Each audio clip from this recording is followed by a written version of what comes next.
This is Ariel Villa of Section 3J and good day to the audience. This video is about the late President Corazon Cojuangco Aquino to remember efforts now immortalized in our lives. The purpose of this video podcast is to see the contributions and sacrifices made by the late President for the country, to learn from her efforts and to follow her example as citizens of the Philippines. A brief background of her history. Born on the 25th of January 1933, Cory was born as 6th of 8 siblings. At 1953, she graduated Bachelor of Arts in French Language.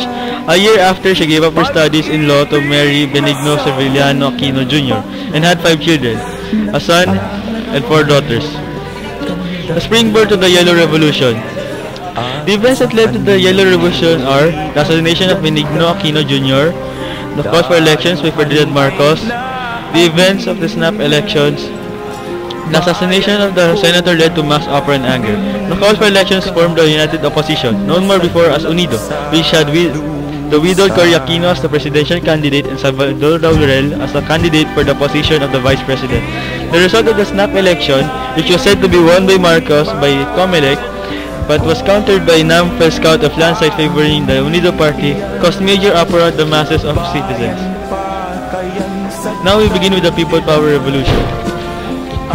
The beginning. It all began a week after the snap election, following COMELEC's declaration of win by landslide favoring the KBL party, the party of Ferdinand Marcos. The defection of the Minister of Defense, Juan Ponce Enrile, and the Vice Chief of Staff of the AFP, Lieutenant General Fidel V. Ramos, started the coup. People of Manila gathered on the EDSA to protect the defectors from Marcos loyalists. Mass support was apparent and almost gathered along the entire EDSA. Along with this video is another video from the show Unang Hirit.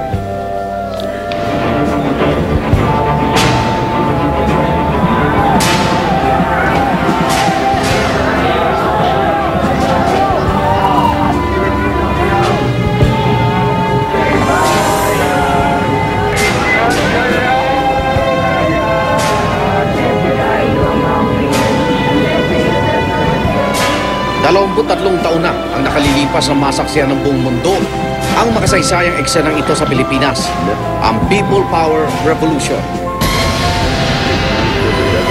Ika-22 ng Pebrero 1986 na magsimula ang People Power matapos tumiwalag sa pamahalaan ni Pangulong Marcos ang dalawang matataas na lider ng militar na sina Juan Ponce Enrile at Fidel Ramos.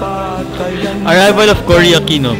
As the revolution continued, Cory, who was at Cebu, went immediately to Camp Crame to unite with the defectors 2 days after the initial coup at Camp Aguinaldo. Defectors and supporters alike increased in numbers drastically. Inaugurations.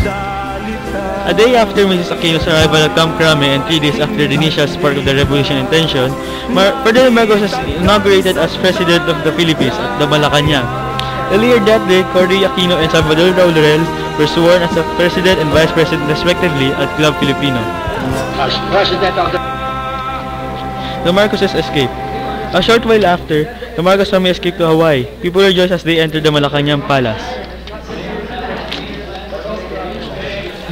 Presidency of the President Corazon Cojuangco Aquino. Constitutional Reformation.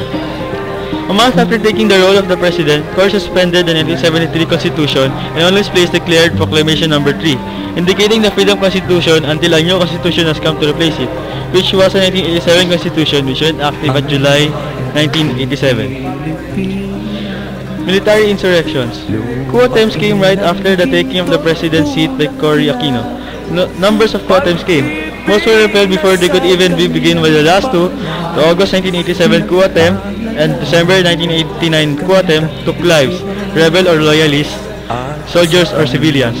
The President Cory Aquino, though at hard times, still went through everything without showing signs of weaknesses. Closing and challenge. The President Corazon Aquino's efforts challenges us today. As fellow Filipinos, she is proud to be with and to be with one of us. How could we, even the simplest ways, to do something for our country? This is Ariel Paulo Navilla of J2011 and thank you for your time. The following slides would be sources.